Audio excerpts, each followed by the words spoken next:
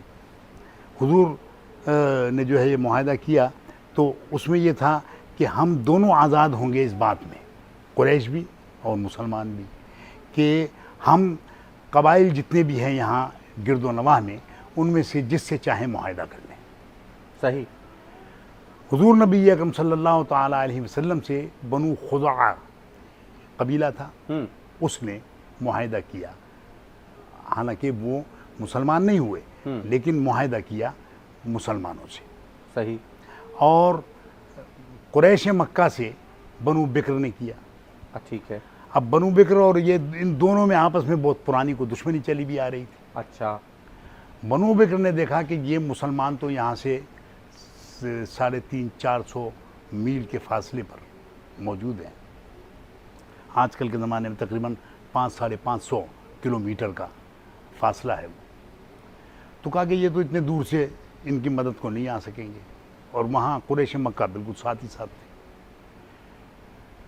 مشرکین مکہ نے دیکھا کہ اب تو یہ بالکل چین سے بیٹھ گئے ہیں مسلمان، ٹھیک ہے، کوئی صورتحال ہی نہیں بن رہی ہے، صحیح، اور وہ بے چین ہو رہے تھے کہ کسی طرح مسلمانوں کو تنگ کریں۔ ٹھیک ہے۔ جو غزوہ بدر ہوا، غزوہ احد ہوا، غزوہ احزاب ہوا، خندق ہے، خیبر، ٹھیک ہے۔ تو یہ خصوصاً 3 غزوات جو ہیں بدر، احد اور احزاب، اس میں تو یہ سارے کے سارے مشرکین مکہ بھی موجود تھے۔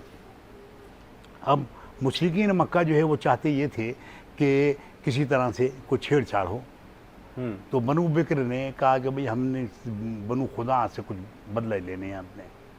انہوں نے کہا چلے ٹھیک ہے، تو اکرما ابن ابی جہل، سہیل بن عمر، سہیل وہ ہے کہ جس نے معاہدے پر دستخط کیے ہیں مشرکین مکہ کے جانب، اچھا، اور ان کے کافی ساتھی جو تھے وہ انہوں نے آ کر بھیس بدل کر نقابیں پہن کر بنو بکر کے ساتھ آ کر حملہ کر دیا بنو خزاعہ پر.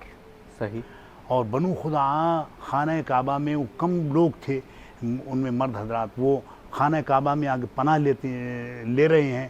وہاں آ کر جو ہے انہوں نے کہا الہ کا الہ کا، کہ تم کو جس کی تم عبادت کرتے ہو تمہارے اس کا واسطہ ہے، ہم وہ نہیں کرو. تو مشرکین مکہ نے اور بنو بکر نے بلند آواز سے کہا کہ لا الہ اليوم، آج کوئی الہ نہیں ہے. اچھا. اور یہ کہہ کر ان کو قتل عام کیا. ان کا 40 افراد بچ گئے ان میں سے. وہ حضور نبی اکرم صلی اللہ تعالیٰ علیہ وسلم کے پاس آئے کہ صاحب اسی طرح سے ہمارے ساتھ ہوا ہے، ہم آپ کے حلیف ہیں، معاہدہ ہمارا آپ کے ساتھ. حضور نے ارشاد فرمایا ٹھیک ہے تم حق پر ہو.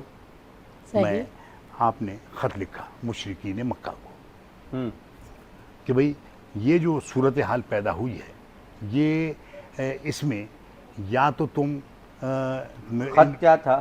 خط یہ ہم سنیں گے بریک کے بعد، بڑی محبت، تاکہ لوگ بھی تو پھر بالکل صحیح ہے جڑے رہیں نا.